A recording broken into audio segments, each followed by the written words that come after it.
ሓፈሻዊ ሃገር ድሕነት ኢትዮጵያ ብዛዕባ ኤርትራ ዝሃቦት ቲያትራዊ ፈጠራዊ ክስተታት ሓቅነት ከም ዘይብሉ ሚኒስትር ዜና ኤርትራ ገሊጹ። ዳይሬክተር ሃገራዊ ስለላን ኣገልግሎትን ጸጥታ ኢትዮጵያ ሬድዋን ሁሴን ኣብ ኣልጀዚራ ዘውፅኦ ጽሑፍ ህወሓት ብድፊት ኤርትራ ኣብዚ ቀረባ መዓልቲ ኣብ ልዕሊ መንግስቲ ኢትዮጵያ ውግእ ክኸፍት ይዳሎ ኣሎ ክብል ኣጠንቂቁ ኣሎ። ኣብቲ ምስ ኣማኻሪ ቀዳማይ ሚኒስትር ኣብይ ኣሕመድ ዝኾነ ጌታቸው ረዳ ብምዃን ብእንግሊዝኛ ዝጸሓፎ አንቀጽ ኤርትራ ንዕጡቓት ፋኖን ህወሓትን ትድግፍ ኣላ ክብል ወቂሶም። ፕሬዝዳንት ኢሳያስ ኣፈወርቂ ንስምምዕ ፕሪቶርያ ተቃውሞ ከም ዝነበረውን እቲ ብሓሙስ ዝወፀ ጽሑፍ ክልቲኦም ሰበስልጣናት ይኽሰሱ ብድጋፍን ምትዕብባን ኣስመራ ዝርከቡ ኣካላት ህወሓት ኣብቲ ቀረባ መዓልትታት ኣብ ልዕሊ ፌደራል መንግስቲ ኢትዮጵያ መጥቃዕቲ ክኸፍቱ ወሲኖሙሉ ኢሎም ብቐጥታዊ ደገፍ ኤርትራ ዓብይ ዕጡቕ ሓይሊ ምኽታል ምስልጣን ምዕጣቕን ቀፂሉ ኣሎ ብምባል ነቲ ኣብ ክልል ትግራይ ስልጣን ተቆጻጺሩ ዘሎ ህወሓት ከሲሶም ኣሎ።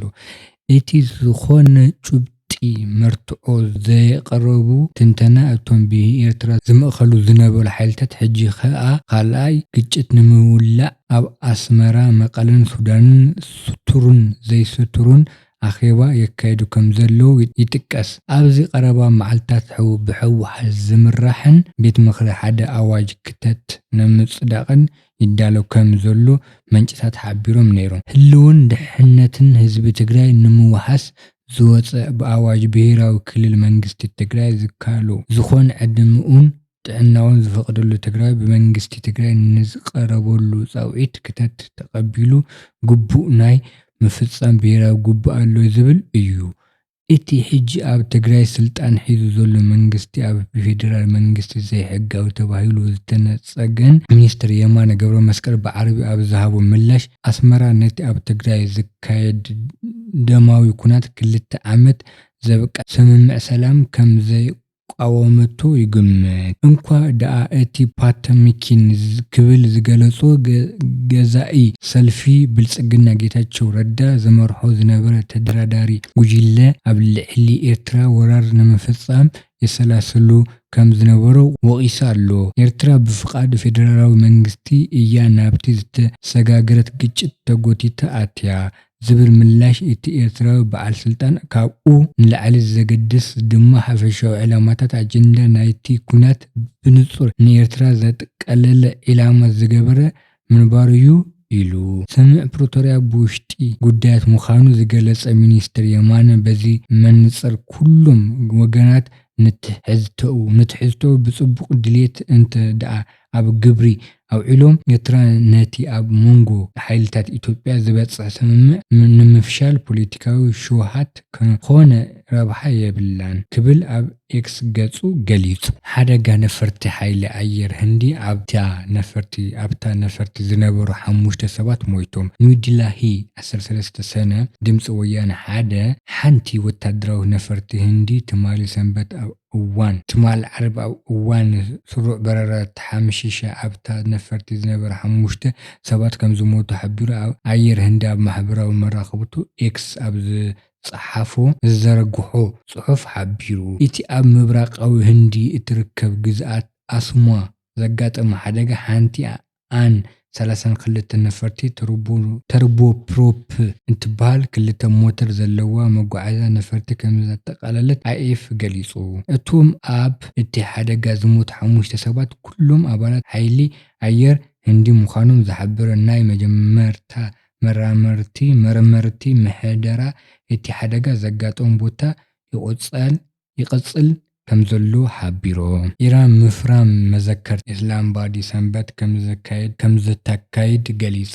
ትክክለኛ ግዜ ምፍራም ከም ዘይከውን ወሃቢ ቃል ሚኒስትር ጉዳያት ወፃኢ ኢራን እስማኢል ባጋይ ኣብ መንግስቲ ማዕከን ዜና ብሰንበት ሓቢሩ።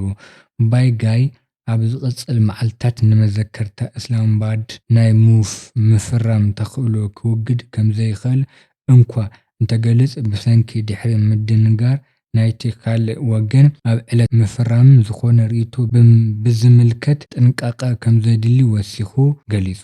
ጸብጻብ ብኢራን ኣብ ሁሲራ መሐመድ ኤሊ ገቢሊን ኣርዕታይን ብሎይን ሄቨንስ ሞንጎኛ ፓኪስታንን ኣሜሪካን ኢራንን ኣብ ውሽጢ 24 ሰዓት ናይ መጀመርያ ስምምዕ ክፍረማ ትጽቢት ከም ዝተገበረ ገሊጻ። እቲ ዝቐረበ ስምምዕ መጸባቦ ዳግማይ ክኽፈት ኣሜሪካ እገዳ ምልዓል ይጽውዕ። ኢራን ለውጢ ገና ከም ዝኸኣል ትዛረብ። ኒኩለራዊ ዝርርብ ድሕሪኡ ቀዳማይ ሚኒስትር ፓኪስታን ኣብ ውሽጢ 24 ሰዓት ክፍርም ትጽቢት ኣለዎ። ኤፍኤቢ ኣሜሪካ ኢራንን ድሕሪ ልዕሊ 3 ኣዋርሕ ኩናት ማዕቀፍ ስምምዕ ሰላም ከም ዝተሰማምዑ ኣብ ዝቐጽሉ 24 ሰዓት ነቲ ናይ መጀመርያ ስምምዕ ክፍርሙ ትጽቢት ከም ዝግበር ቀዳማይ ሚኒስትር ፓኪስታን ሻህባዝ ሸሪፍ ትማሊ ዓርቢ ገሊጹ። ሃገሩ ኣብቲ ኩናት ሽምግልና ክትግበር ዝጸንሐት ሸሪፍ ፓኪስታን ኣብ ዝመጽኡ እዋን ብደረጃ ቴክኒክ ዝካየድ ዝርርብ ብኤሌክትሮኒካዊ ምፍራም ትደሊ ከምዘላ ገሊጻ። ኣሜሪካ ኢራንን ብዓርቢ ኩናት ንምቁራጽ ስምምዕ ከም ዝተቐረበ ምልክት ሂባን ነይራ። ሓደ ላዕለዋይ በዓል ስልጣን ምምሕዳር ኣሜሪካ ክልቲኦም ወገናት ኣብ ጽሑፍ ከም ዝተሰማምዑ ዋሽንግተን ኣብ ዝቐጽሉ መዓልትታት ናይ መጀመርያ ስምምዕ ክትፍርም ትጽቢት ከም ዘለዋ ገሊጻ።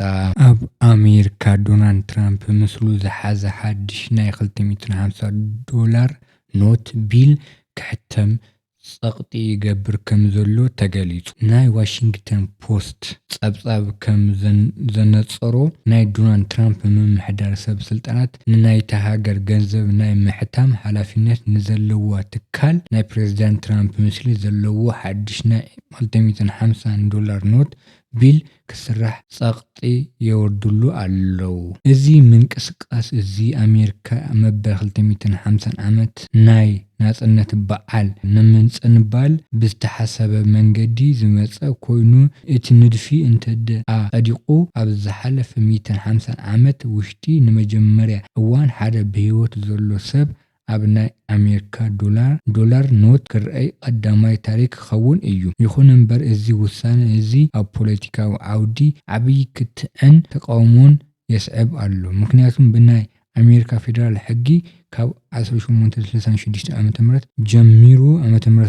ጀሚሩ ብህይወት ዘሎ ሰብ ኣብ ናይ ሃገር ገንዘብ ሕትመት ፈጺሙ ዝከልኸል ብምዃኑ እዩ። ነዚ ንምትግባር ድማ ዶናልድ ትራምፕ ዝበሃል ናይ ሕጊ ረቂቕ ናብ ባይቶ ኮንግረስ ቀሪቡ ዘሎ ክኸውን ከሎ እቲ ጉዳይ ንምጽዳቕ ናይ ባይቶ ፍቃድ ዘድልዮ ምዃኑ ተገሊጹ ኣሎ።